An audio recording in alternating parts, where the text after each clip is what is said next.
Today, there are so many resources out there to help Christians figure out their beliefs and why they believe. But it's not just about that. It's also crucial to have genuine, heartfelt conversations with people who haven't trusted in Christ yet, skeptics, and those with differing religious views. You don't have to be a theology expert or a pastor to be a good apologist. All it takes is a few techniques in your back pocket to have meaningful discussions with others and represent Christ well. This is what Greg Koukl tries to accomplish with his book, Tactics. People seem to look at apologetics as a way to defend Christianity and debunk other beliefs such as atheism, but Koukl shares that there is actually a much more effective alternative, diplomacy. Koukl calls it the ambassador model. Christians often feel like their knowledge and skills are lacking, but if they follow the right game plan, they can totally keep the upper hand in spiritual conversations. But trying to convince someone with a different viewpoint can quickly turn into a heated debate. Debates are not a bad thing, especially when they involve important subjects. However, the Bible advises us to approach these discussions with kindness, patience, and gentleness, even if we disagree with someone's actions or beliefs. Using our minds properly helps us think logically about God and the world using revelation, observation, and careful thinking. It's best to do this with other people who discuss different ideas and arguments. Sometimes we'll just be listening, but we're still considering the facts, just like when we actively participate in a discussion about ideas and beliefs. But a lot of Christians struggle with the concept of arguments. Many are afraid of causing division, and a good number of believers nowadays adhere to the cultural belief that disagreeing with an idea automatically means being hostile. The goal isn't necessarily to convert someone to Christianity. It's more about getting them to think differently and consider new ideas by planting little seeds of thought in their minds.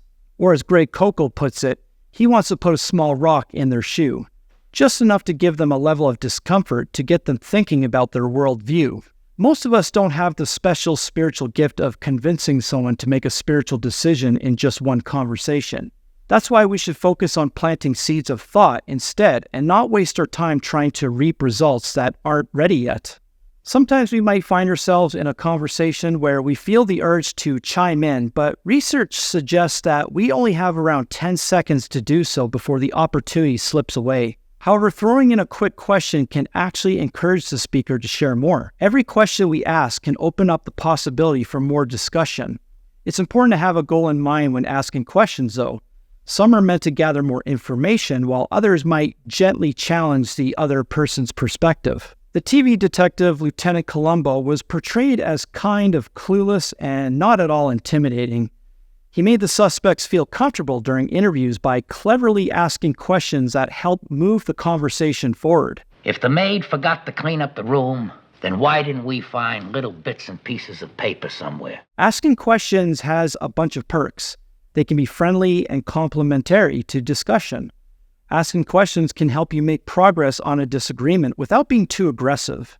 Using well-placed questions to steer the conversation in your favor is a technique that Jesus himself often employed. He would ask questions to drive home his points or to expose flaws in others' thinking. There are 3 different types of questions that can be used in this Columbo tactic. The first type is the question, "What do you mean by that?" This question not only starts a conversation, but also helps you understand the other person's perspective, preventing any misunderstandings or misrepresentations later on.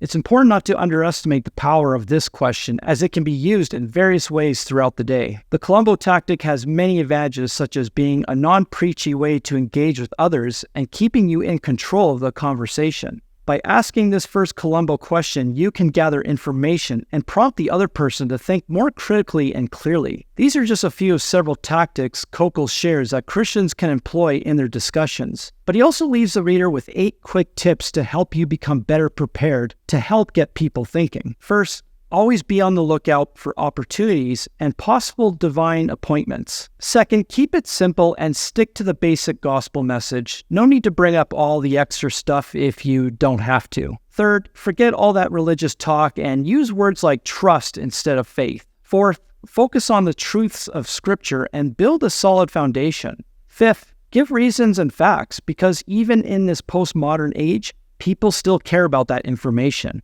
6. Stay calm, cool, and collected. The more confident you are, the more convincing you'll be. 7th, if someone wants to leave, let them go.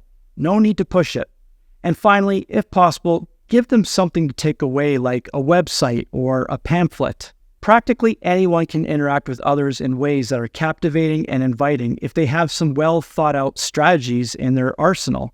It takes time and effort to learn them and gain more comfort, but it is possible, just like acquiring a new skill. Tactics instills a lion's worth of bravery and confidence for the Christian to share their faith, and this is needed more than ever to show the world that Christianity is worth thinking about seriously.